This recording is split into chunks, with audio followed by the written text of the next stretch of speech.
There are things that companies can do to reduce exposure at the source. The BBC example is a difficult one, because if users are given, here's the email address, send your footage in, somebody has to see it. But what they can do is sometimes break it down by topic. We find we have different tolerances for different topics. And we can find that another thing I found out in the BBC is sometimes people being able to specialize is another buffer. You know, I'm becoming a real subject matter expert in this type of horrible stuff, but I'm still becoming an expert in it. And that's linked to the agency part.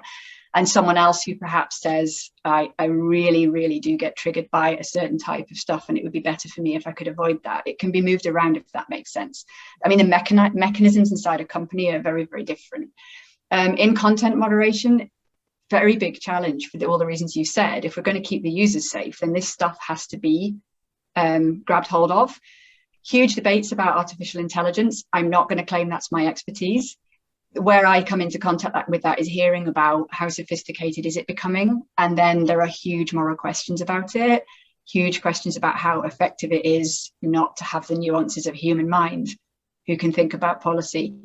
But it is one way in which stuff can get filtered. You can also just have different layers of moderation. So again, it's difficult because without discussing confidential ways of working inside these companies, but I'm certainly wanting to say, as much as is useful, that the removing at source, but actually workflow patterns, and it really links, as Jason said earlier, to some of the other known, you know, like the stress management around job control, working relationships, is that you can put a whole load of buffers in place that mean that when the content itself is coming in, the environment that a person's in is much safer for them, if that makes sense. So it's a little bit of a, not a sidestep as such, but it's trying to make sure that the things that are controllable are better controlled.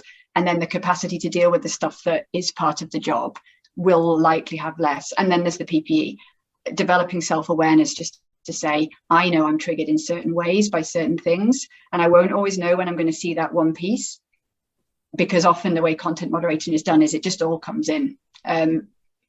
But we can equip people much earlier on to spot those signs. And rather than say, I'm going to wait until I think I need a counsellor, being able to process things themselves in ways that are meaningful for them.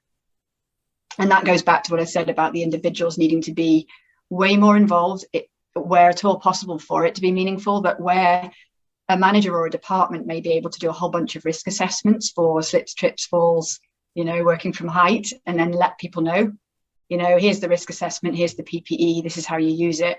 It's much better to invite people into the process for psychological hazards and make it as meaningful as possible. I know you would know this stuff, but for the listeners, that it can be more time intensive for sure. However, the gains from it have been shown to be fantastic in terms of, we know that keeping people safe keeps them in work longer, be more productive. So.